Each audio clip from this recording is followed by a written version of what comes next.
Hinulugang Taktak matatagpuan sa lalawigan ng Rizal. Ang Hinulugang Taktak ay isang makasaysayan at natural na palatandaan. Ang pangalan nito ay isinalin sa, kung saan ibinagsak ang kampana, na tumutukoy sa isang alamat tungkol sa isang kampana ng simbahan na itinapon sa talon upang maiwasang mahuli ito ng mga sumasalakay na puwersa noong panahon ng kolonyal na Espanyol. Bawat isa sa mga talon na ito ay nag-aalok ng kakaibang karanasan at pagkakataong humanga sa kagandahan ng kalikasan sa Pilipinas.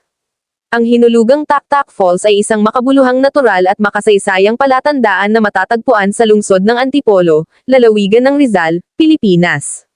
Narito ang higit pang impormasyon tungkol sa iconic na talon na ito. Kasaysayan, ang pangalang, Hinulugang Taktak, ay isinalin sa, kung saan ibinagsak ang kampana, sa Ayon sa alamat, noong panahon ng kolonyal na Kastila, ang mga taong bayan ng Antipolo ay naghagis ng kampana ng simbahan sa talon upang hindi ito makuha ng mga puwersang sumalakay.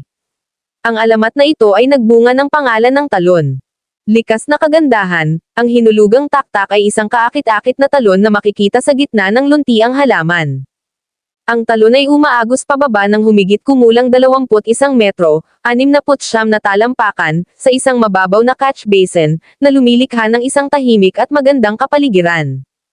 Ang lugar sa paligid ng talon ay mayaman din sa biodiversity, na may iba't ibang uri ng halaman at hayop na naninirahan sa mga kagubatan sa paligid. Recreational area, sa paglipas ng mga taon, ang Hinulugang Taktak ay ginawang isang recreational park, na umaakit ng mga bisita mula sa kalapit na Metro Manila at higit pa.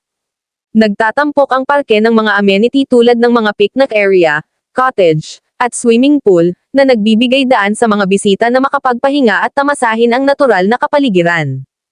Mayroon ding mga walking trail at viewing deck na nagbibigay ng mga nakamamanghang vantage point ng talon.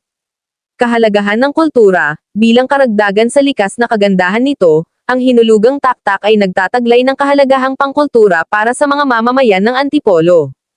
Itinampok ito sa lokal na alamat, panitikan, at mga kanta, na ginagawa itong isang minamahal na simbolo ng pamana ng lungsod. Mga pagsisikap sa pag-iingat, sa mga nakalipas na taon, ginawa ang mga pagsisikap na ay rehabilitate at mapangalagaan ang Hinulugang Taktak Falls at ang nakapalibot na ecosystem nito. Ang iba't ibang mga inisyatiba ay ipinatupad upang matugunan ang mga alalahanin sa kapaligiran tulad ng polusyon sa tubig at pagkasira ng tirahan, na naglalayong tiyakin ang pangmatagalang pagpapanatili ng likas na kayamanan na ito. Sa pangkalahatan, ang Hinulugang Taktak Falls ay nag-aalok ng mga bisita hindi lamang ng pagkakataong tamasahin ang kagandahan ng kalikasan kundi pati na rin ang isang sulyap sa mayamang kasaysayan at kultura ng Antipolo City at Pilipinas.